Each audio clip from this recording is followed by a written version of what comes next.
તો નમસ્કાર મારા ભાઈઓ અને બહેનો, વિડીયોમાં તમારું ખૂબ ખૂબ સ્વાગત છે। તો મિત્રો, અત્યારે ઈરાનથી સૌથી મોટા સમાચાર સામે આવી રહ્યા છે। ઇતિહાસમાં ન બની હોય એવી ઘટના અત્યારે પ્રથમવાર બની છે। જી હા મિત્રો, અત્યારે તમને ખ્યાલ જ છે કે અમેરિકા અને ઈરાન વચ્ચે ભયંકર યુદ્ધ ચાલી રહ્યું છે।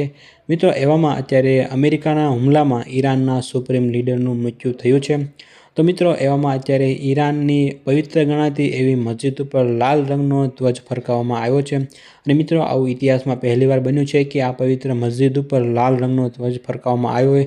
કેમ કે મિત્રો, શિયા સમાજની પરંપરા મુજબ લાલ રંગનો ધ્વજ ત્યારે જ ફરકાવવામાં આવે છે જ્યારે તેમનામાં કોઈ મહાન નેતા અથવા તો કોઈ મહાન માણસ શહીદ થયા હોય અને ત્યારે તેનો બદલો લેવા માટે આ લાલ રંગનો ધ્વજ ફરકાવવામાં આવતો હોય છે।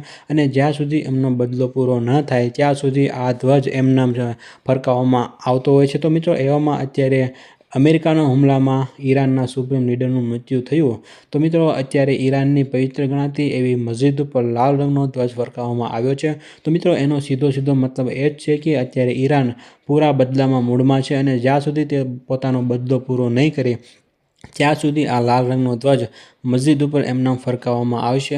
તો મિત્રો, આ અત્યારે જે વિડીયોમાં તમે જોઈ શકો છો કે લાલ રંગનો ધ્વજ અત્યારે મસ્જિદ ઉપર લહેરાઈ રહ્યો છે। તો મિત્રો, એનો મતલબ એ જ છે કે ઈરાન હવે કોઈ મોટા યુદ્ધની તૈયારી કરી રહ્યું છે અને અત્યારે આ જે સંકેત છે તે વિશ્વ માટે ખૂબ જ ભયંકર સાબિત થઈ શકે છે। મિત્રો, તમારું આ વિડીયો વિશે શું કહેવું છે એ તમે કોમેન્ટમાં જરૂરથી જણાવજો। અને આ વિડીયો જો તમને પસંદ આવ્યો હોય તો વિડીયોને એક લાઇક કરી દેજો અને સાથે ચેનલને સબસ્ક્રાઈબ પણ જરૂરથી કરી દેજો।